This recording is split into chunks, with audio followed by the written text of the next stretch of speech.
대형 창작 뮤지컬의 원조 명성황후를 소개합니다. 한국 뮤지컬 역사에 빠질 수 없는 히트작 명성황후, 올해로 30주년을 맞아 어마어마한 캐스팅과 함께 컴백했습니다. 오늘은 30년째 건재한 이 작품의 시놉시스와 비하인드를 준비해봤으니까요. 혹시 아직도 명성황후를 접하지 못한 분이 계시다면 주목해주세요. 1896년 일본 히로시마의 법정, 여기선 명성황후 시해 사건에 대한 재판이 진행 중입니다. 일본 법정은 여기서 무죄를 선고했지만 조선의 이야기는 조금 다른데요. 명성황후는 그 숨겨진 이야기에 약간의 상상력을 더해 만든 작품입니다.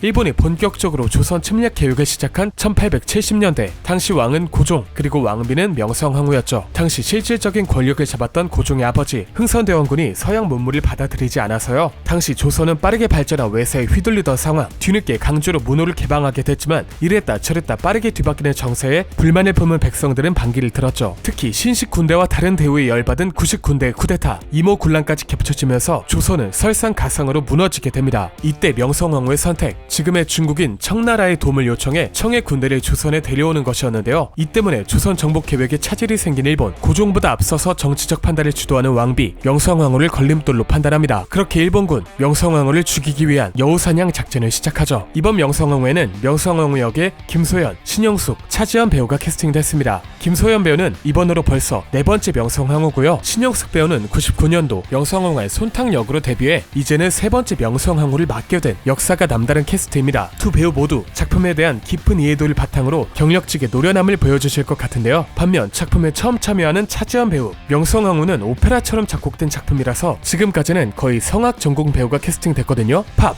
창, R&B를 주로 맡았던 차지연 배우가 보여줄 새로운 명성황후는 신선한 해석이 돋보일 것으로 기대가 됩니다. 이외에도 매번 흔들림 없는 안정감을 보여주는 손준호 배우와 성악가 출신인 김주택 배우, 섬세한 연기가 강점인 강필석 배우가 고종 역할을 맡았고요. 파워 보컬로 유명한 양준모, 박민성, 백형훈 배우가 명성황후를 흠모하는 군인 홍계훈 역할을 맡았습니다. 30주년인 만큼 정말 영혼까지 끌어모은 캐스팅인 게 느껴지죠. 그러니 지금까지 명성황후를 경험하지 못했다면 지금이 적기라고 말씀드리고 싶습니다. 명성황후, 한국 창작 뮤지컬 중 처음으로 억대 투자가 들어간 대형 공연입니다. 첫 시즌이 1995년이었는데요. 아직 뮤지컬 시장이라 할 것도 없던 그 시절에 2000석이 넘는 예술의 전당을 매일 가득 채울 만큼 크게 흥행했죠. 여기서 명성황후의 제작사 에이콤, 한국적인 게 세계적인 거다 라는 말 그대로 이 작품을 냅다 뮤지컬의 본토 브로드웨이로 가져갔는데요. 당시 한국어로 진행된 단발성 공연이었는데도 현지에서 상당히 좋은 평가를 받아서요. 최초로 브로드웨이를 갔다 온 한국 뮤지컬로 불리며 30년째 흥행 보증작으로 자리를 잡았습니다. 이후엔 런던 웨스트엔드로 가서 영어 버전으로도 공연하고요. LA, 캐나다, 심지어 일본에서도 공연하는 등 당시 한국 뮤지컬계에 유례없는 글로벌한 행보를 보였습니다. 명성황후, 롱런 작품이니 무대도 연식이 좀 될 것 같지만요. 이 작품 시즌마다 무대를 갈아 끼워서 시대에 맞춰 새로운 연출을 보여주는 걸로 유명합니다. 그래서 초연을 봤던 분들이 지금 시즌을 보면 상당히 놀라곤 하는데요. 의상도 날이 갈수록 화려해져서 역사극을 보는 맛이 제대로 난다는 평가가 매 시즌 이어집니다. 이런 끝없는 재해석이 명성황후가 30년째 건재한 이유가 아닌가 싶네요. 네, 오늘의 명성황후 프리뷰는 여기까지입니다. 지금 공연되는 대형 창작 뮤지컬의 기원과도 같은 작품이니 한 번쯤 관람해보시길 바라겠고요. 역사를 그대로 재현한 작품이 아니라 상상력을 가미해 재해석한 공연이라는 점을 인지해주시면 좀 더 재밌게 공연을 관람하실 수 있을 것 같습니다. 여기까지 홍학가였습니다. 감사합니다.